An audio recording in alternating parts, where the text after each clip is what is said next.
चलिए, महंगा खरीदिए, क्वालिटी खरीदिए, बेहतर खरीदेंगे तो बेहतर आपको रिटर्न भी एक्सपेक्ट कर सकते हैं आप।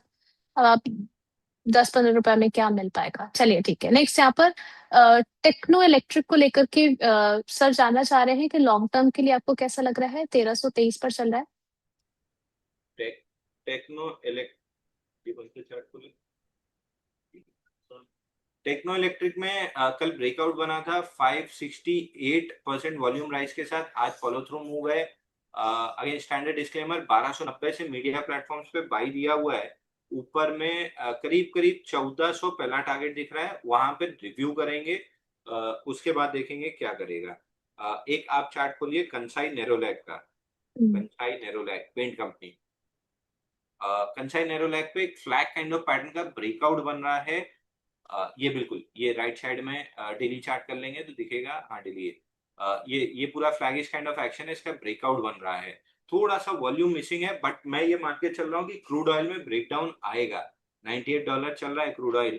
95.76 के नीचे ब्रेकडाउन आएगा $10-12 का, तो ये जितनी भी पेंट कंपनीज है इनको अच्छा मोमेंटम मिलेगा। एशियन पेंट्स में भी ब्रेकआउट है, हाई टिकट साइज है, लोग थोड़ा सा अवॉइड करते हैं। ये छोटा सा लो टिकट साइज है, इसको बाई करके चल सकते हैं 223 रुपए में। स्टॉप लॉस 212 का लीजिए, टारगेट 240 का लीजिए। समय लगेगा, 15-20 दिन समय लग सकता है, क्योंकि क्रूड पे ज्यादा डिपेंडेंट है। तो जब हम्म। क्रूड में ब्रेकडाउन आएगा स्टॉक आराम से 240 का टारगेट कर लेगा, तो ये बाई करके आप चल सकते हैं। करंट लेवल पर। चलिए बिल्कुल ठीक है। बिल्कुल करंट मार्केट प्राइस। नैरोलैक को, चलिए ठीक है,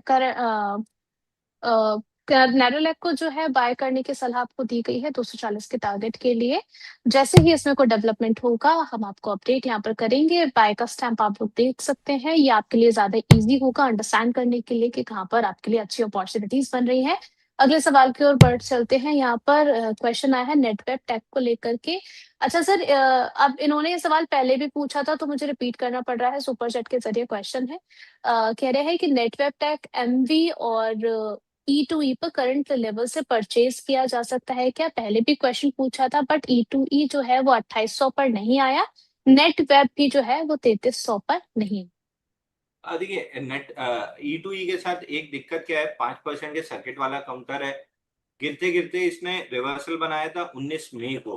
19 मई वाली कैंडल में अगेन मैं ये मतलब मेरे लिए कहना बहुत आसान है कि आपको तो एंट्री ले लेनी चाहिए थी। हम्म। प्रीवियस से हाई क्रॉस हो रहा था, फलाना ढिकाना।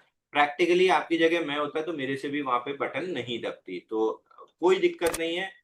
E2E इकलौता शेयर नहीं है मार्केट में, बहुत सारे शेयर हैं। आप इंडिगो पेंट्स ये कंसाई नेरोलैक में ब्रेकआउट आ रहा है उसको प्ले कर लीजिए। तो प्रैक्टिकली तो नहीं ले पाते, केवल चार्टिकली देखें तो 19 मई का ब्रेकआउट था, उसका टारगेट भी कंप्लीट हो गया। बट प्रैक्टिकली ये ट्रेडेबल मूव नहीं था, आपसे मिस हो गया तो ऐसा कुछ भी नहीं है कि आपने कुछ गलत किया था। नहीं था ट्रेडेबल मूव, नहीं मिला। वापस मिलेगा तब कर लेंगे। फिलहाल के लिए कंसोलिडेशन का वेट कीजिए। वीकली चार्ट पे अगर 2-3 हफ्ते की टाइट रेंज बनती है तो वापस से बाई बनेगा। 2-3 हफ्ते की टाइट रेंज कैसी होती है, 13 अप्रैल, 20 अप्रैल और 27 अप्रैल। वीकली चार्ट पे देखिए एकदम टाइट रेंज में क्लोजिंग थी, उसके बाद फटा था स्टॉक। तो उस टाइप की हम्म। टाइट क्लोजिंग मिलती है अगर, वैसे तो वीकली चार्ट पे 3 हफ्ते टाइट क्लोजिंग है भी, लेकिन नैरो बार्स नहीं है, तो एक आध हफ्ते नैरो बार मिल जाती है तो E2E में वापस से बाई बनेगा। एमवी फोटोवोल्टेक में अभी नहीं बन रहा है, आईपीओ बेस रीटेस्ट 241 पे होगा, उसके बाद देखेंगे, या कोई नया पैटर्न बनता है तब देखेंगे। नेटवेब पे अभी मैं लोअर एंड पे बिल्कुल भी नहीं बाई करूंगा, मैं महंगा हम्म। खरीदूंगा इसको 4480 के ब्रेकआउट पे। और फिर मैं इसको 5000 तक बेचूंगा, तो 4480 के नीचे तो मेरा कोई इंटरेस्ट नहीं है।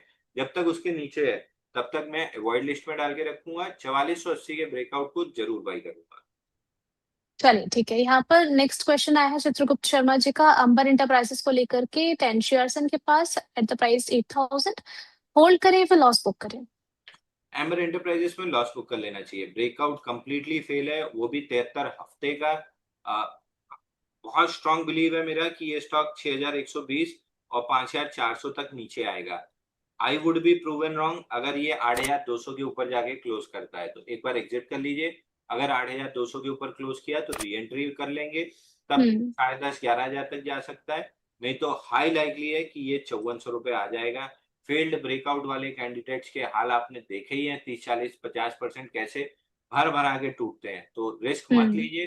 खोने को 600 रुपए है, 8200 के ऊपर री एंट्री कर लेंगे, बट अगर जैसा पैटर्न है वर्कआउट हम्म। किया तो कोई मुश्किल नहीं है कि 5200 रुपये आ जाएगा। और पूरी फुल पोटेंशियल डाउन मूव अगर आती है तो 3970 प्रिसाइसली 3964 तक भी नीचे आ सकता है। तो इतनी लंबी डाउनसाइड के बाद तो फिर आपसे बेचा ही नहीं जाएगा, फोर्सफुल इन्वेस्टर बन जाएंगे। बेटर है कि नहीं हम्म। करते ये। चलिए अंशु सर, 5 मिनट आपसे ले सकते हैं एक आखिरी सवाल के लिए, या फिर डिस्क्लेमर की तरफ पढ़े? तो ले लीजिए, 12:05 तक का है टाइम मेरे पास। चलिए ठीक है। राफिक जी का क्वेश्चन है, कह रहे हैं कि सर आपकी एडवाइस मैनकाइंड को लेकर के क्या रहेगी? 2520 की इनकी बाइंग प्राइस है। यहाँ पर स्टॉप लॉस क्या मेंटेन करके चलना है, एंड नेटको में एंट्री लेवल्स क्या बनेंगे? देखिए, मैनकाइंड में मेरी वही राय है जो पहले मतलब कल तक थी। कल और परसों दोनों दिन हमने डिस्कस किया था। 2600 का टारगेट आ गया है, प्रॉफिट बुक करके निकलिए।